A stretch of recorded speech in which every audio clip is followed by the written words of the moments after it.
Today I have for you an incredible game of chess, as I do in every video, but this one's extra special because it features the greatest chess player of all time, Garry Kasparov. And I know there's going to be a lot of objections to that statement. I might even object myself, but there is a case to be made for various reasons, and the one we're going to focus on today is his visionary contribution to opening theory, which was way ahead of its time. About 4 months ahead of its time, in the game we're looking at today anyway, and I know that doesn't sound like a whole lot, but when we get into all the details of the shocking and groundbreaking move that he springs on none other than the great Hikaru Nakamura, you will definitely concur that Garry is the GOAT and will be clamoring for nothing but Garry Kasparov videos from here on out. Which is bad news for me because his games tend to be pretty complicated and challenging to analyze. I'm going to do my best in this one though. It's a blitz encounter played in 2017 in the St. Louis Rapid & Blitz. The 54-year-old Garry Kasparov is up against the 29-year-old Hikaru Nakamura. Garry has Team White, and he kicks off this transgenerational struggle with d4. Hikaru responds knight to f6, we have c4, e6, knight to c3, and now bishop to b4, the old Nimzo-Indian defense. Black is of course reducing White's central control by pinning his knight to the king, and thus preventing an immediate e4. Garry responds with the ever-popular queen to c2, once again making possible the move e4, which after Hikaru castles, White can go ahead and play if he wants to, but then Black is able to challenge the center right away with a well-supported d5. If e5, then the knight comes into e4, increasing pressure on the pinned c3 knight, so Garry goes with the more commonly played a3, grilling the bishop, which really needs to take on c3, since if it were to retreat, then e4 would give White a significant advantage. So after bishop takes c3 check and queen takes c3, Hikaru is able to stake his claim in the center with d5.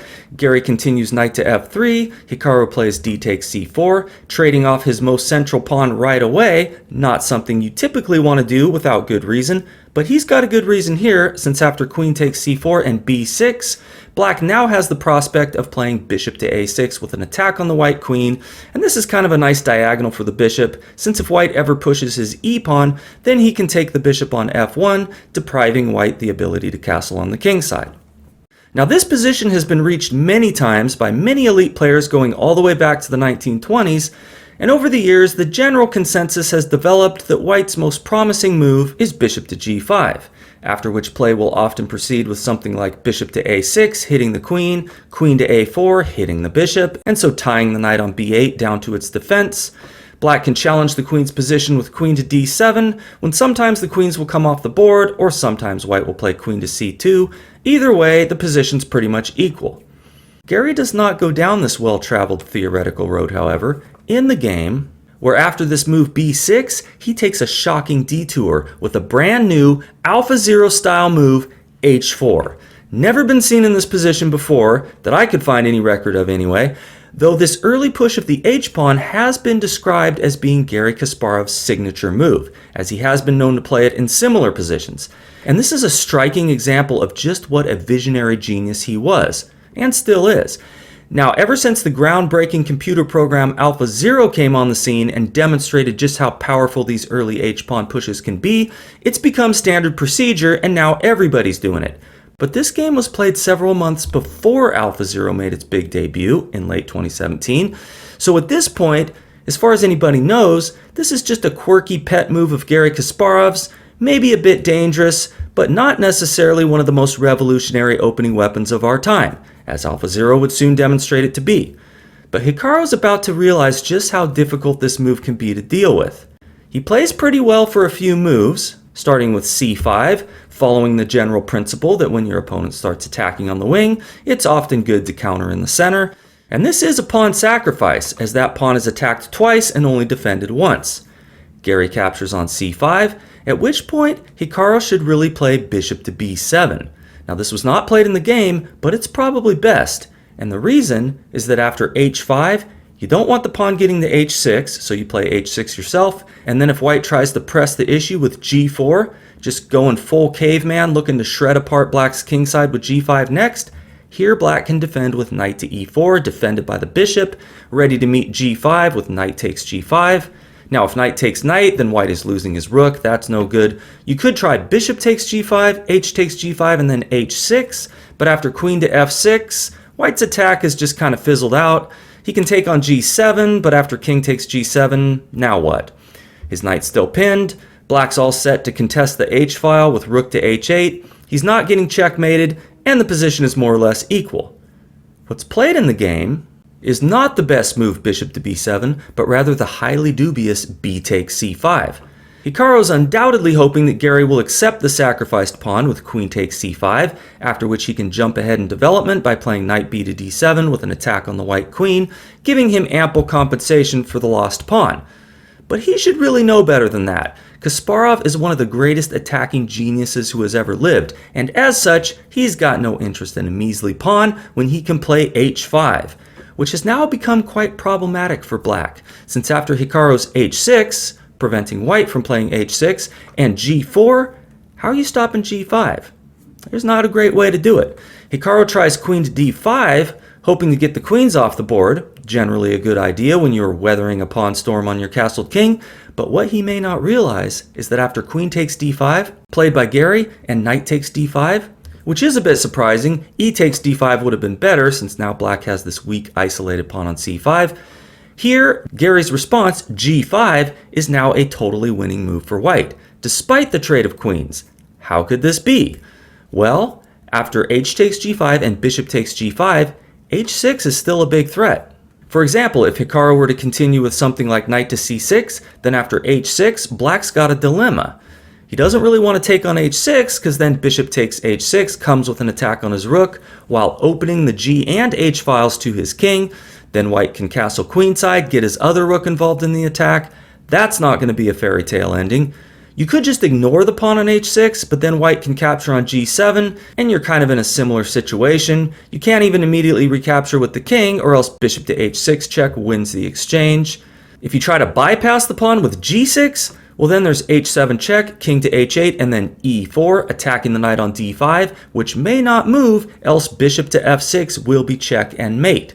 So black can only really counterattack with f6 hitting the bishop, but then after bishop to h6, the rook is hit, the knight is hit, and black is finished.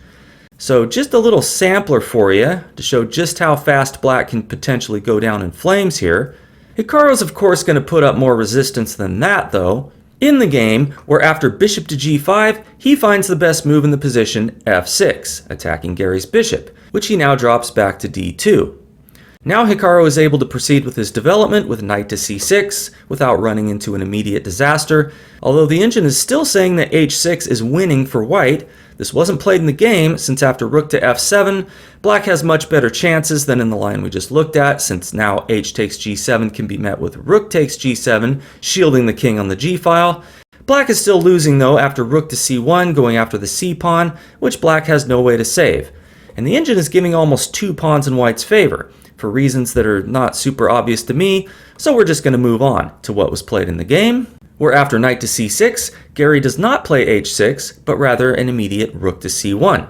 Maybe still winning, but not as strong as h6, because now Hikaru has knight to d4.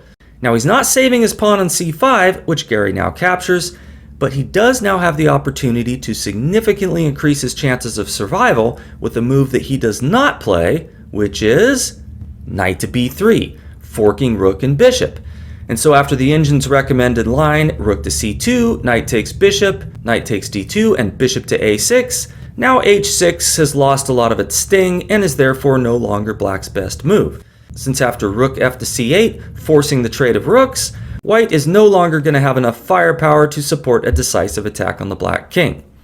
In the game, however, Hikaru does not play the correct knight to b3, but instead decides to try knight takes f3 check, which looks kind of nice, since after e takes f3, white's kingside pawn structure is in total ruins, but he's still got the bishop pair, both of his rooks, not to mention this opened g-file to the black king.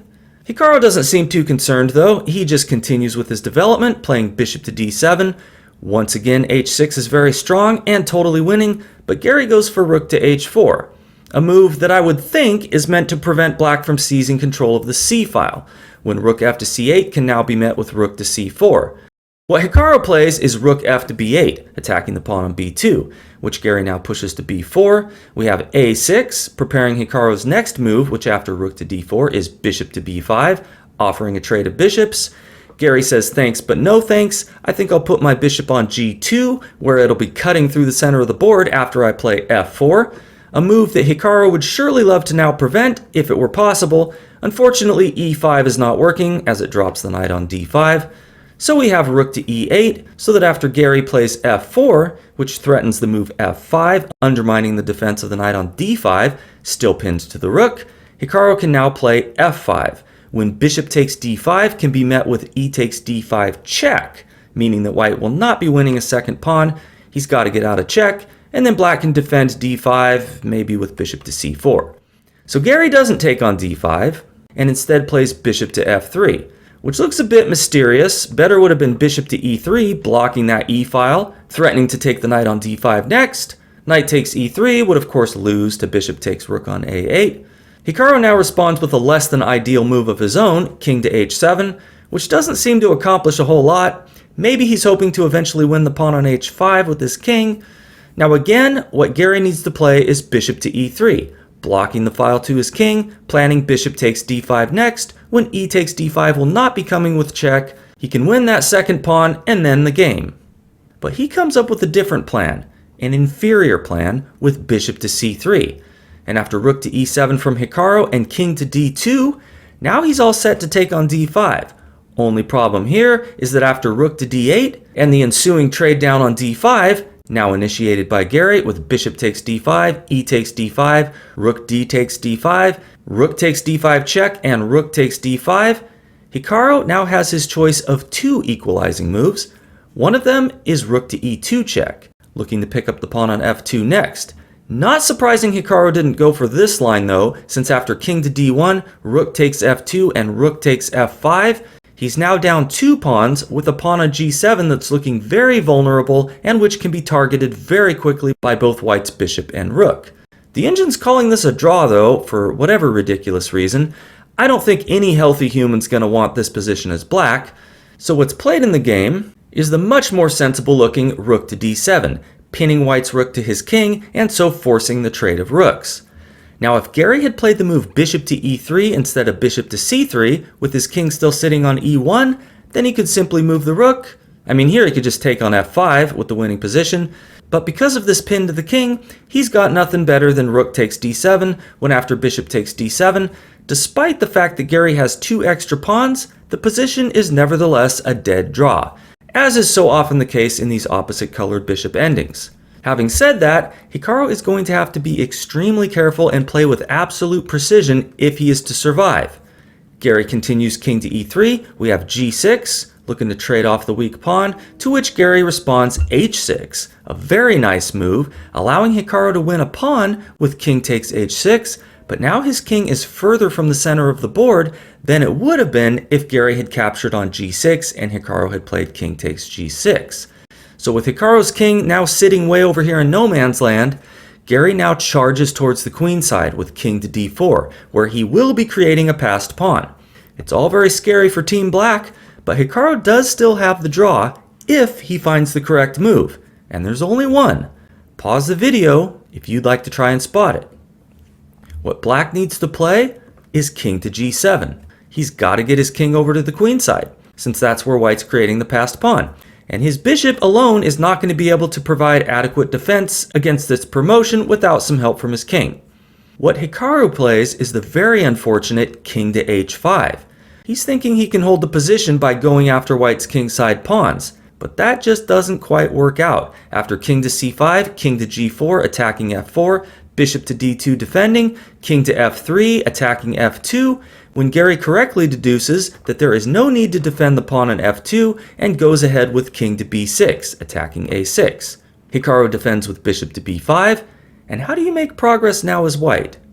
You of course play the only winning move in the position, a4, attacking the bishop. If bishop takes a4, then of course the a6 pawn falls, so what's tried is bishop to f1, Garry plays b5, the pawns are exchanged, Hikaru takes on f2, and now we have king to c6, preparing the final push to b8. Hikaru plays king to e2, and this brings us to another instructive moment. White has a single winning move in the position.